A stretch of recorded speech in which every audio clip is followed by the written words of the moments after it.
we have more eyeballs on the game, and Caitlin Clark brings that. Why would we feel some kind of way because she has more television games? You, of course, are a Trojan, and so is Juju Watkins. And I'd be remiss if I didn't ask you about her awful season ending injury, which I feel like was so sad to see. But yeah, I mean, what was your reaction when you saw that? I mean, did you have any message for her kind of moving forward? I mean, yeah, I mean, all we can say is to pray for Juju because that nobody, I mean, nobody. You can be in foul trouble, you cannot play well, you cannot shoot well, but to have a ACL injury, like nobody wants to see that. And we know that injuries are a part of the sport, but it's like not Juju. I don't know. It's heartbreaking. I think, listen, the emotions that we all feel as fans on the outside watching, I can only imagine what she feels, but I think she will definitely be back stronger and better. The way that these doctors are being able to get these players and athletes, fixed and healthier and stronger than before.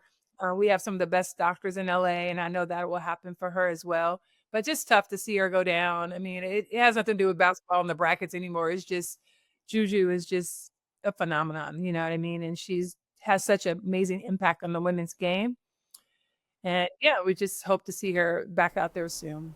Yeah, I find it so interesting that you and her have taken, or she's taken a similar path in college basketball for her career because, both from Compton, staying nearby to play college ball. So, as a player, do you think, or what does that mean for her to be able to stay near family while she also continues to excel in her sport? Well, it's definitely, the same thing I was trying to do is just we are so connected in LA. We're connected to our community. And it's kind of like if you want to make your community better, stay and make it better. You know what I mean? Lift it up. And I think Juju really is done doing the same thing. It's great to be a hometown hero. And she is that. I mean, listen, the fans, you're talking about the number of fans that have come out to watch Juju just in LA and how that impacts the community. It's huge. And that's what I wanted to do. She's been able to do it even at a on a larger scale, and I love that because those young boys and girls there deserve to have role models, and Juju is definitely a role model, not just for our community, but worldwide. For sure. Kiki Iriafen is holding it down for USC in the tournament too, heading into the WNBA draft this year. Any thoughts on where you think she might land?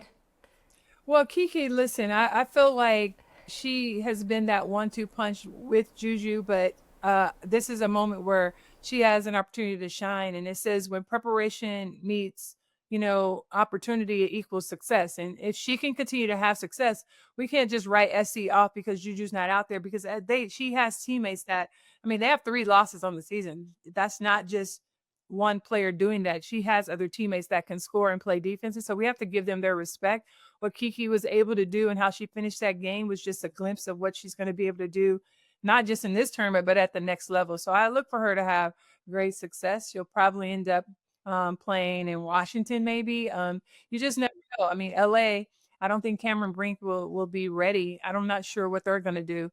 So it'll be interesting to see, but she'll definitely go top 5. Yeah. I shouldn't say the Speaking word of, definitely. I think she'll go top 5. Let me just say that. there you go. There's that pick. I love it. Speaking of the WNBA draft, I want to talk about the projected overall pick, Paige Bueckers. And this one's kind of a two-parter because I would love to know what we should expect from another superstar being brought into the league, but also I think it goes deeper because you think about Caitlin Clark making waves without winning a championship, despite getting very close. If UConn doesn't take it this year, it feels like Paige is going to be in that same boat. So I'm curious if you think winning an NCAA championship is needed for that eventual GOAT conversation, greatest of all time status. Absolutely not. I didn't win an NCAA championship. I was National Player of the Year. I won all of the individual awards, but sometimes, you know, it's very hard to win a national championship, regardless of how much people talk about it. Like, oh, you have to have it. It is one of the hardest things to do in a tournament where you have so many games and you're trying to get there. So, yeah, shout out to all of the players who were able to win national championships, but it doesn't make a player who didn't win a national championship any less of an amazing individual player and the possibility to be in the talks of being a GOAT for sure. Yeah. When we talk about greatest of all time status, got to bring up Diana Taurasi, who finally hung it up after 20 seasons. Have you had a moment at all to chat with her following the announcement? I have not talked to Dee, but I think through social media again, like everybody else, congratulations to Dee. I think it's been great what she's been able to accomplish at the level that she's been able to do it for the length of time that she's been able to do it.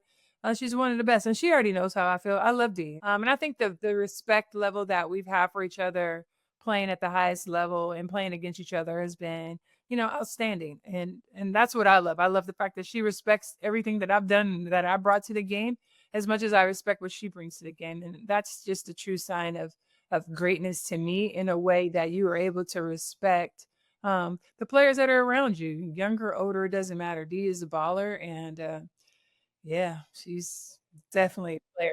I wouldn't line up with 5 without her. Right. So, Stephen A. Smith had a very interesting discourse with Fee recently over the number of games the Fever have broadcasted this season compared to other teams who have also got stars on them. So, curious what you make of W's decision to lean into highlighting its stars, even if it isn't, they aren't the best. I think it's all about money, marketing, and we cannot deny what Caitlin Clark has done for the women's game. I'm not going to act like it's something that we don't see. She's had a huge effect called the Caitlin Clark effect. Yes, have we ever had teams have to get into larger arenas to play against a team? No, we have not. So if we have more eyeballs on the game and Caitlin Clark brings that, why would we feel some kind of way because she has more television games? I think we have to understand that when one player eats, we all eat. And as we all get more opportunities, it just opens it up for everyone else. And I think Caitlin has said that even herself in certain interviews. And I love that. I love that she's not the player who's like, it's all about her. It's not. She's giving love and homage to those of us that have come before her. She shares the wealth with her teammates, and she doesn't have to do that. So I just don't, again, I don't know what the big deal is about the fact that Caitlyn is getting a lot of love. She deserves that, and she's helped change this game just as a lot of other players have. Um, but it is what it is, and I think that we are all benefiting from the effects that she's had on the game. And I just appreciate the way she shows up. Listen, she's a competitor. She's a trash talker. She makes players around her better. She's exciting to watch, and quite frankly, I've missed seeing her. Being at Unrivaled, I wish that she was there. Like, I've missed seeing her play, so I really look forward to seeing her back out there. But as I do all of the WNBA players, like, we are really watching a very exciting level of basketball. I miss seeing Asia Wilson out there. Like, she's, to me, still one of the best players in the world. So it's been great seeing Nafisa Collier out there. I think she's in the talk for being one of the best players in the world. Like, so I feel like the competition is there. You got to go out there and prove yourselves. And listen, are we going to get upset about 5, 6, 10 games less on television or not? I don't think we should. We have access to find these games now in a way that we never had before. And we have to appreciate that, and all these platforms that support the W. So, hey, listen, Caitlin, I am so thankful for her. I'm thankful for all of these women and where this game is. And we have to step back and see the big picture and how it's impacting all of us.